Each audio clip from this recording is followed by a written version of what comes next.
Yeah, this is the Ruger Super Red Hawk Alaskan 454 Casull 45 Long Colt. Now I don't have any 454 Casull because like a dumbass I gave the ammunition away when I gave this away.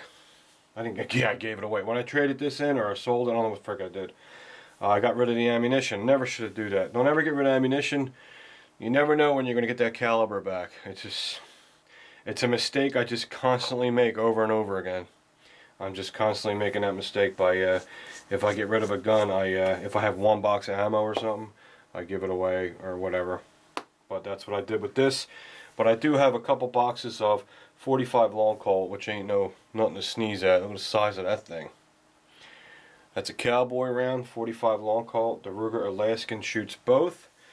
And they do make 45 Long Colt hollow points. So if you want to use the 45 Long Colt in your Alaskan for home protection, I wouldn't recommend using 454. I think it's a little overkill. But if you want to use it for protection, I would use the 45 Long Colt hollow points. They do exist. Look it up on the internet. Cabela sells them, but I ran out of money and I was going to get a box of hollow points for it, and I ran out of money. Okay. This is such a pretty gun. It had a scratch on it, and I'm going to tell you how I got it out. And there's a system. It's with stainless steel. Now you got brushed stainless steel, you got satin stainless steel, and you got the shiny high polished stainless steel. So there's three textures there. Okay, this is the satin stainless steel. It's how beautiful this. It looks like satin. This gun is so pretty. This gun is so pretty. I mean, it gives you that feeling that guns give us, right? This one really does it. And it's very intimidating. It's really big. So it looks like a friggin' 50 caliber weapon, don't it? Or a 500 Magnum, but it's not. You can shoot 45 Long Colt through it. It's pretty cool. It's really big. What I love about it is, what's smart what Ruger did is, it's such a big gun. It's so heavy. They put a huge. Look how big the grip is. So it's really balanced. So it looks like a big heavy gun, but when you're holding it, it feels wonderful. It don't do this. It don't want to dip down and give you that front heavy weight. It is empty. It holds 6 rounds, which is nice. 6 big rounds. And I used to call this gun, anyone that knew my channel from way back, when I had this gun, I used to call this gun Hellboy. It looks like something that would be in the movie Hellboy. Did you ever see that gun that the dude uses in Hellboy? It's a big giant made up revolver, but this looks like it. I always called it Hellboy. So Hellboy's back. Hellboy's back, and it's protecting the home. Here it is. Look at the business end of that. Forget it, man. Forget it. So I can't wait to get this to the range. But there's so many guns we need to get to the range before we get this one there. We got to get the Glock with the new sights to the range. But I have to rejoin my range because I'm irresponsible, and I used the money to buy a gun, and I didn't use the money to join the range because that's the immature side of me right there. That was a stupid thing to do, but I don't care. I got my gun back, and the range ain't that much, so I'll find the money to get it. So there it is. Just wanted to show you one more time. I don't know if I gave you a good look at it. Look at the crest. The roll marks on the Rugers are beautiful. Look at this. I don't even know if they're roll marks. It looks too good. See it?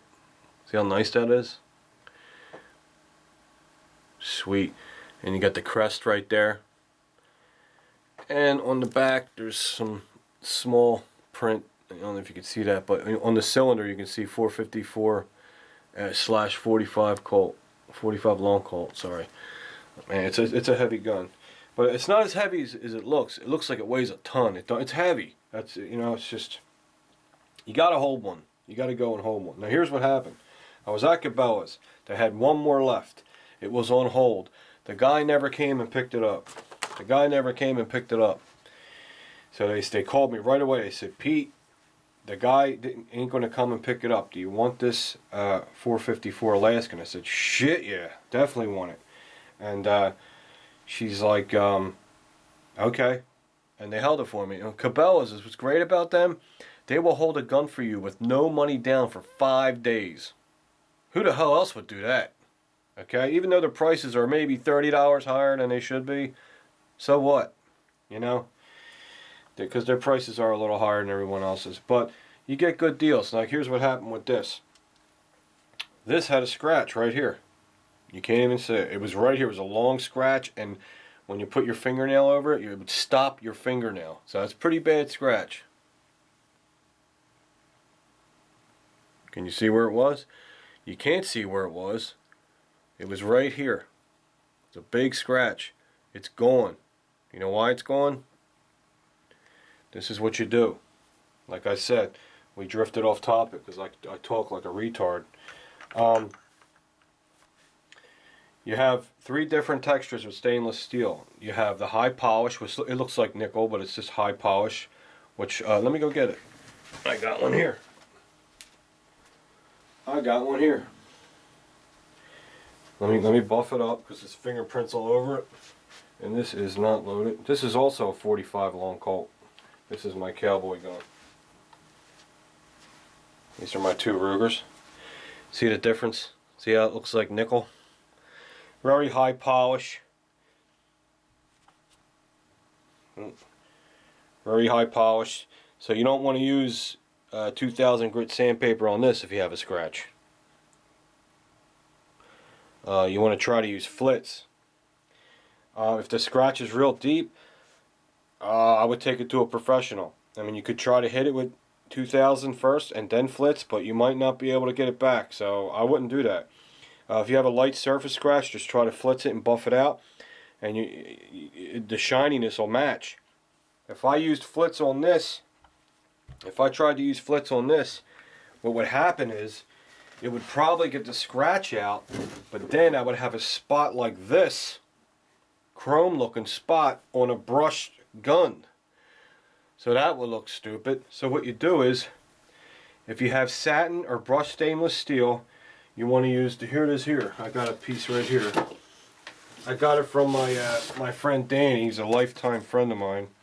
And he has an auto body shop. And this is the kind of paper I used.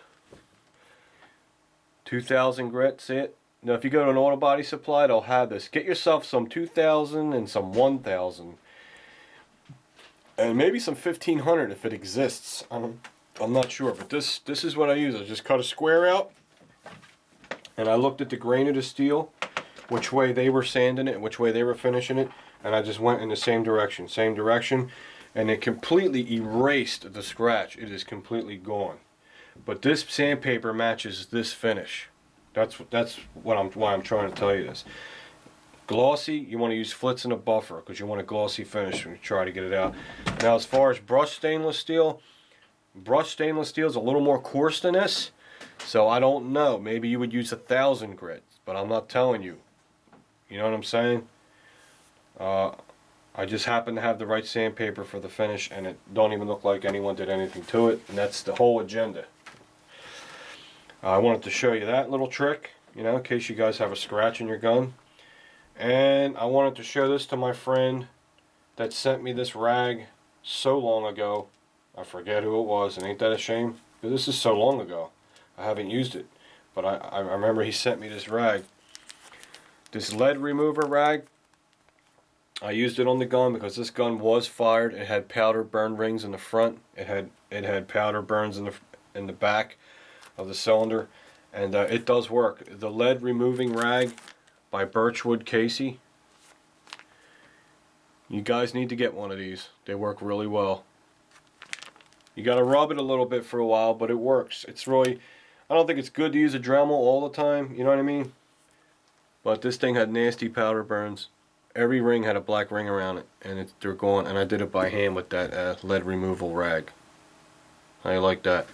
So I just wanted to show that guy that I did use this rag he sent me, and I will continue to use it. It has a nice smell to it too. It smells like vanilla or something. And that's it. There it is, the Ruger Super Red Hawk Alaskan. What this is good for is if you have a cabin in the woods, or if you're in bear country, you would load this with 454 Casull, and it should take care of the job. It should help if a bear's coming at you and it's a big bear. I don't know. that's something I'm not familiar with, but this might take care of it. You know what I'm saying? It's an extremely powerful round. I mean, a flame comes out like this when you shoot the 454 Casull. Just Google, YouTube it. You'll see it. It's crazy. It's got a lot of power. But we don't have them right now. We have 45 Long Colt.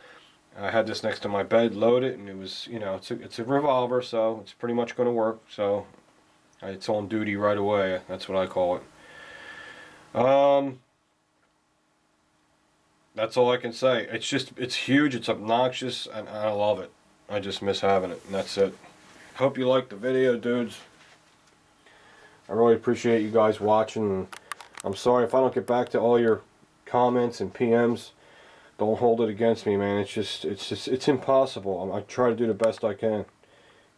This stuff is there's a lot of people watching. You know what I mean? It's hard to please everybody. So don't take it personal, really. I do read everything. I just can't answer everything. First of all, I suck at spelling. Thank God for spell check. Every time I type a paragraph, there's almost every word's underlined in red. I gotta fix it. It just takes so much time. So if you type me a message and you type me a novel, which I don't know how you guys do that, but some of you guys can type, and I give you a quick answer back, be glad you got the answer, because I'm telling you, man, it's really hard to get to everybody. So don't get insulted if I give you a short answer. The answer I'm giving you is honest and from the heart. It really is. I just can't sit there and write paragraphs. I couldn't if I wanted to. One more thing I wanted to show you. Ruger sends you. They send you this pin that comes with the gun. See that copper pin right there? And I'm not totally sure what it does, because I never broke a Ruger down all the way. But it's for disassembly. I think what it does is I think it's for the mainspring under the grips, and I don't know. I think it holds the spring, holds the tension, so you can get it out, or it's some kind of pin for disassembly for that area. If anyone knows, leave a paragraph and tell everybody what it's for. But I'm pretty sure that's what it's for. All right. So thanks for watching. I hope you like my new revolver. And actually, this was used in the movie Faster. If you see the movie Faster with The Rock, he uses this. It's really cool looking. Alright guys, I'll talk to you soon.